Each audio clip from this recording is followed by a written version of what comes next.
इसलिए अल्लाह का कुरान कहता है सारा जहान बेवफा, औलाद बेवफा, माल बेवफा, कोठी बेवफा, बंगला बेवफा। अल्लाह का कुरान कहता मैं वफादार हूँ।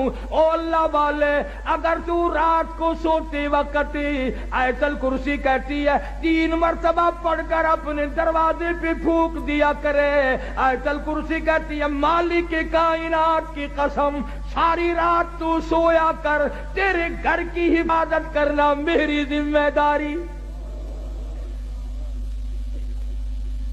सूरह तबारकल्लज़ी कहती है ओ अल्लाह वाले, अगर तू आदत बना ले हर रोज ईशा के बाद मेरी तिलावत करके सोया करे, रोजाना का मामूल बना ले।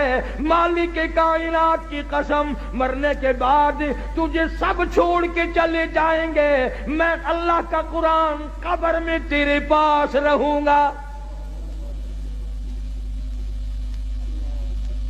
तबारकल्लज़ी कहती है मैं कब्र में भी तेरी साथ और क़यामत के दिन तेरी निजात करा के दम लूंगी। कितना कुरान, अल्लाह का कुरान वफादार है। अब तो लोग डरते ही नहीं। अभी कई दिन हो गए, अखबार तो तुम लोग ज्यादा पढ़ते हो, हम तो अखबार पे पैसे नहीं खर्च करते। मियावाली के करीब रेल कार और बस का तसादुम हुआ, 35 आदमियों का 1 सेकंड में कीमा बन गया। और अखबार ने लिखा था कि पूरा मौजा इकट्ठा होकर किसी के कत्ल की सुलह कराने चला था। उन्हें मालूम न था हम सब चले जाएंगे।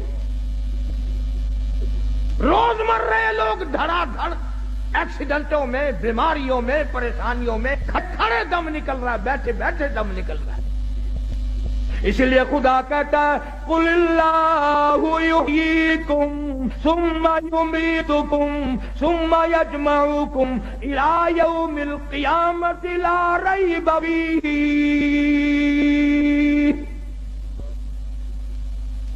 तुम आजाद नहीं, तुम मुझे हजारों मर्तबा बुलाओ, मैं तुम्हें नहीं भुला सकता।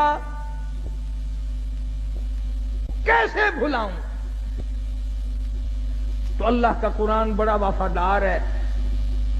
सूरत यासीन कहती है अगर तू सुबह के वक्त मेरी तिलावत कर लिया करे, शाम तक हर हादसे से, हर फितने से तेरी हिफाजत करना मेरी जिम्मेदारी। कुल हु अल्लाह शरीफ छोटी सी सूरत है, वो कहती है अगर तू 3 मरतबा मुझे पढ़कर अपनी माँ को बख्श दे, तेरी माँ की कब्र पे मैं पूरा कुरान